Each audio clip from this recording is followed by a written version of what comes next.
Salutations à toutes et à tous, bienvenue dans ce nouveau numéro des Vendredis d'Histoire où j'ai décidé de vous lire La maison qui ne voulait pas de Pauline Croze, illustrée par Anne-Marie Hugo et éditée par les éditions Chocolat Jeunesse, que l'on remercie au passage pour l'autorisation de lire leurs histoires. Alors à votre avis, elle voulait pas quoi cette maison? Il n'y a qu'un seul moyen de le savoir, c'est d'écouter l'histoire. Il y a plein de maisons sur la terre, de toutes les formes, de toutes les couleurs. Mais dans cette rue, il y en a une qui n'est pas pareille aux autres.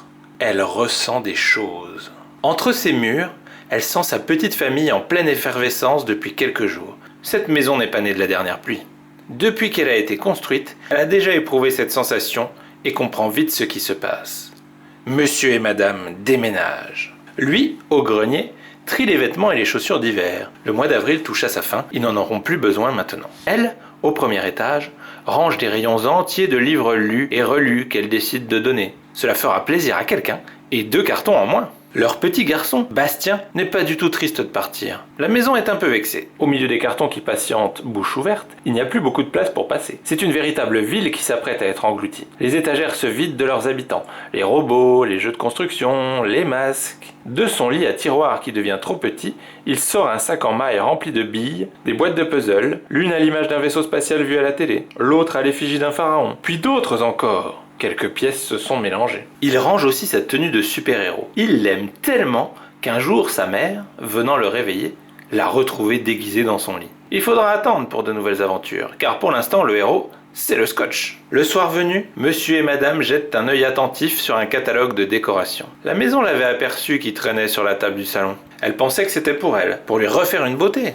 Dans quelques semaines, ce sera l'anniversaire de Bastien. La maison se rappelle toutes les fêtes d'anniversaire. Elle était décorée avec le plus grand soin. La vedette de la rue, c'était elle. Ça n'arrêtait pas de sonner. Elle faisait de la place pour tout le monde et découvrait le sol recouvert de confettis. Mais ses souvenirs sont déjà loin. La cuisine se vide. Elle ne verra plus la buée sur la fenêtre quand la maman préparait des petits plats. Même la poêle à crêpes disparaît bientôt dans du papier bulle. Elle se rappelle aussi ces soirs d'été où, pour voir les étoiles, toute la famille se réunissait autour de la lunette d'astronome de grand-père. Elle était posée sur le rebord de la fenêtre de la salle de bain et c'était à qui voyait le plus d'étoiles filantes. Après, il descendait l'escalier qui craquait à tout va pour chercher dans la cuisine de quoi grignoter. La maison a bien essayé de retenir tout ce petit monde. Elle coinçait et faisait grincer de toutes ses forces les volets quand il voulait les ouvrir. Elle bloquait le verrou de la porte. Elle fermait la chatière quand l'animal voulait sortir. Aujourd'hui, le moment tant attendu est arrivé. Le verrou du portail se ferme définitivement. Les portières de la voiture claquent énergiquement. Bastien et ses parents sont d'une humeur très joyeuse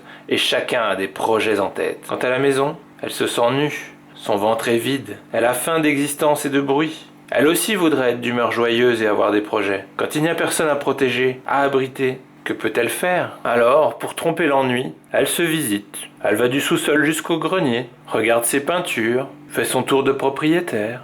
En inspectant les coins, elle découvre dans une crevasse du parquet quelque chose qui brille. C'est une bille oubliée là. Pendant un instant, elle a l'espoir que, peut-être, Bastien reviendra la chercher. Ce matin, le bruit du verrou joue à nouveau. Les volets s'ouvrent et les fenêtres laissent passer un souffle frais dans la maison. De nouveaux visages, de nouvelles voix. Sur le sol se mélangent des pas sérieux, calmes et des pas vifs. C'est une petite fille qui trépigne d'impatience. Regarde maman ce que j'ai trouvé. Fin. Alors ça vous a plu? Vous avez vu, dans cette histoire, la maison, elle ressent tout ce qui se passe à l'intérieur d'elle. Elle est considérée un peu comme une personne qui aime à prendre soin des gens qui habitent en elle. Et c'est pour ça que forcément, après des années passées ensemble, ça lui fait tout bizarre et elle se sent pas bien quand la famille décide de déménager, puisque ça arrive à énormément de personnes qu'à un moment ou un autre de sa vie, voire même plusieurs fois dans sa vie, on doive déménager et changer de maison pour des raisons diverses et variées, et ça fait partie du cycle de la vie. Et là c'est pareil pour la maison, puisque au final, certes, elle a perdu la famille qui l'habitait, mais une nouvelle famille prend sa place après, de quoi créer donc de nouveaux souvenirs avec les nouveaux habitants de la maison. C'est en tout cas très poétique d'imaginer que les maisons ou les appartements et autres, enfin les endroits où on vit, ressentent ce qui se passe à l'intérieur et en gardent du coup des souvenirs. Comme nous, on a des souvenirs de nos maisons d'avant ou autres et de notre vie passée. Donc voilà, sur ces bonnes paroles, il ne me reste plus qu'à vous souhaiter une excellente journée, un excellent week-end et je vous dis à la semaine prochaine pour une nouvelle Vendredi d'Histoire. Salut!